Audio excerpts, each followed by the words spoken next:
नमस्कार दोस्तों, जय श्री राम, जय श्री बालाजी महाराज। तो आज की वीडियो में हम बात करेंगे आखिर जेठ मास में कौन से भोजन का हमें सेवन करना चाहिए।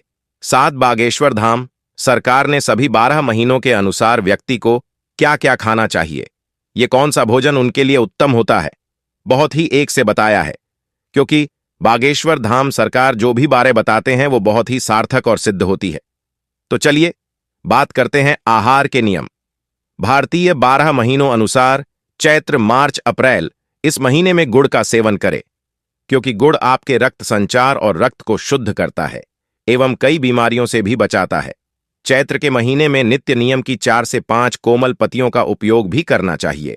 इससे आप इस महीने के सभी दोषों से बच सकते हैं। नियम की पत्तियों को चबाने से शरीर में स्थित दोष शरीर से हटते हैं। वैशाख, अप्रैल, मई, वैशाख महीने में गर्मी की शुरुआत हो जाती है। बेलपत्र का इस्तेमाल इस महीने में अवश्य करना चाहिए, जो आपको स्वस्थ रखेगा। वैशाख के महीने में तेल का उपयोग बिल्कुल न करें, क्योंकि इससे आपका शरीर अस्वस्थ हो सकता है। ज्येष्ठ, मई, जून भारत में इस महीने में सबसे अधिक गर्मी होती है। ज्येष्ठ के महीने में दोपहर में सोना स्वास्थ्यवर्धक होता है। ठंडी छाछ, लस्सी, जूस और अधिक से अधिक पानी का सेवन करें। बासी खाना, गरिष्ठ भोजन एवं गर्म चीजों का सेवन न करें। इनके प्रयोग से आपका शरीर रोगग्रस्त हो सकता है। आषाढ़, जून, जुलाई, आषाढ़ के महीने में आम, पुराने गेहूं, सत्तू, जौ, भात, खीर, ठंडे पदार्थ, ककड़ी, पलवल, करेला, बथुआ आदि का उपयोग करें। व आषाढ़ के महीने में भी गर्म प्रकृति की चीजों का प्रयोग करना आपके स्वास्थ्य के लिए हानिकारक हो सकता है। श्रावण, जुलाई, अगस्त श्रावण के महीने में हरड़ का इस्तेमाल करना चाहिए। श्रावण में हरी सब्जियों का त्याग करें एवं दूध का इस्तेमाल भी कम। कैरे भोजन की मात्रा भी कम ले। पुराने चावल, पुराने गेहूं, खिचड़ी, दही एवं हल्के सुपाच्य भोजन को अपनाएं। इस महीने में हल्के सुपाच्य भोजन का सेवन करना चाहिए। भाद्रपद, अगस्त, सितंबर इस्तेमाल कर वर्षा का मौसम होने के कारण आपकी जठराग्नि भी मंद होती है, इसलिए भोजन सुपाच्य ग्रहण करे। इस महीने में चिता औषधि का सेवन करना चाहिए। आश्विन, सितंबर, अक्टूबर इस महीने में दूध, घी, गुड़, नारियल, मुन्नका, गोभी आदि का सेवन कर सकते हैं। ये गरिष्ठ भोजन है, लेकिन फिर भी इस महीने में पच जाते हैं, क्योंकि इस महीने में हमारी जठराग्नि तेज होती है। कार्तिक, अक्टूबर, नवंबर कार्तिक महीने में गर्म दूध, गुड़, घी, शक्कर, मूली आदि का उपयोग करें। ठंडे पेय पदार्थों का प्रयोग छोड़ दें। छाछ, लस्सी, ठंडा दही, ठंडा फ्रूट जूस आदि का सेवन न करें। तो दोस्तों, वैसे हो सभी लोग आजकल बहुत ही जागरूक हो गए हैं और साथ ही खाने पीने पर ध्यान देना है और जागरूक होना जरूरी है।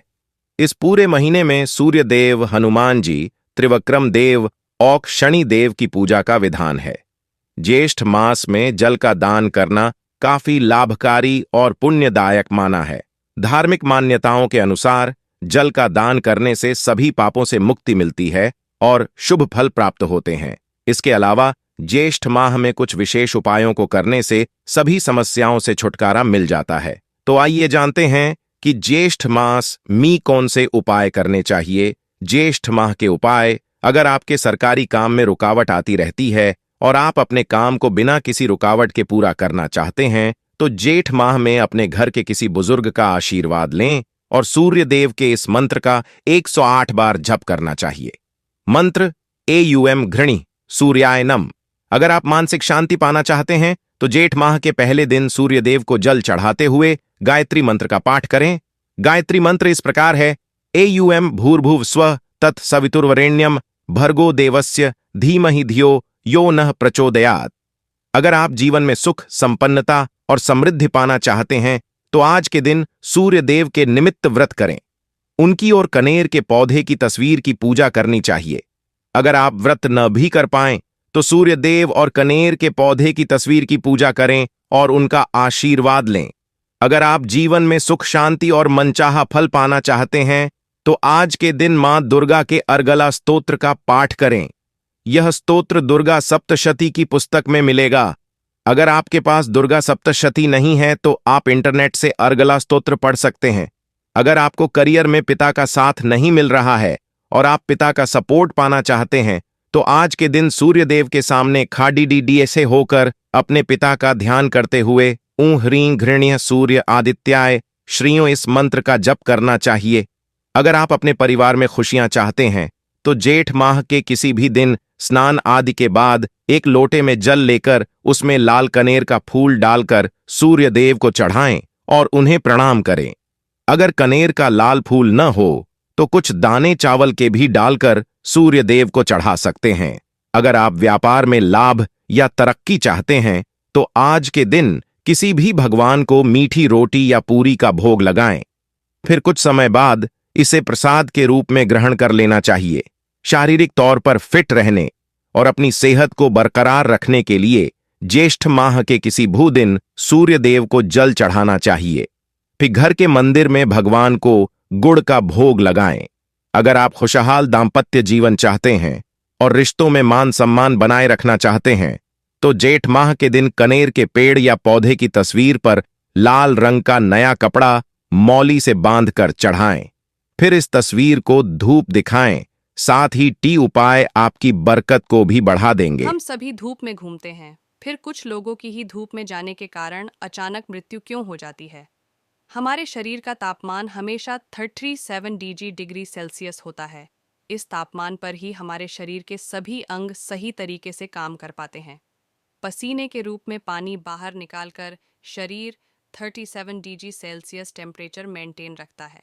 लगातार पसीना निकलते वक्त भी पानी पीते रहना अत्यंत ज़रूरी और आवश्यक है। पानी शरीर में इसके अलावा भी बहुत कार्य करता है, जिससे शरीर में पानी की कमी होने पर शरीर पसीने के रूप में पानी बाहर निकालना है। जब बाहर का टेम्परेचर 45 डिग्री के पार हो जाता है और शरीर की कूलिंग व्यवस्था ठप्प हो जाती है, तब शरीर का तापमान 37 डिग्री से ऊपर पहुंचने लगता है। शरीर का तापमान जब 42 डिग्री सेल्सियस तक पहुंच जाता है तब रक्त गर्म होने लगता है और रक्त में उपस्थित प्रोटीन पकने लगता है। जैसे उबलते पानी में अंडा पकता है, स्नायु कड़क होने लगते हैं। इस दौरान सांस लेने के लिए ज़रूरी स्नायु भी काम करना बंद कर देते हैं। शरीर का पानी कम हो जाने से रक्त गाढ़ा होने लगता है। ब्लड प्रेशर लो हो जाता है। महत्वपूर्ण अंग तक ब्लड सप्लाई रुक जाती है। व्यक्ति कोमा में चला जाता है और उसके शरीर के एक एक अंग कुछ ही क्षणों में काम करना बंद कर देते हैं और उसकी मृत्यु हो जाती है। गर्मी के दिनों में ऐसे अनर्थ टालने के लिए लगातार थोड़ा थोड़ा पानी पीते रहना चाहिए। और हमारे शरीर का तापमान 37 डिग्री मेंटेन किस तरह रह पाएगा, इस ओर ध्यान देना चाहिए। बचाव: कृपया 12 से 3 के बीच ज़्यादा से ज़्यादा घर, कमरे या ऑफिस के अंदर रहने का प्रयास करें। तापमान 40 डिग्री के आसपास विचलन की अवस्था में रहेगा।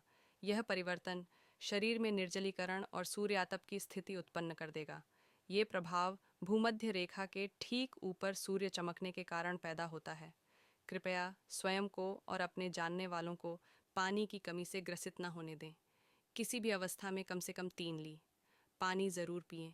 किडनी की बीमारी वाले प्रतिदिन कम से कम 6 से 8 ली पानी ज़रूर लें। जहाँ तक संभव हो ब्लड प्रेशर पर नज़र रखें। किसी को भी हीट स्ट्रोक हो सकता है,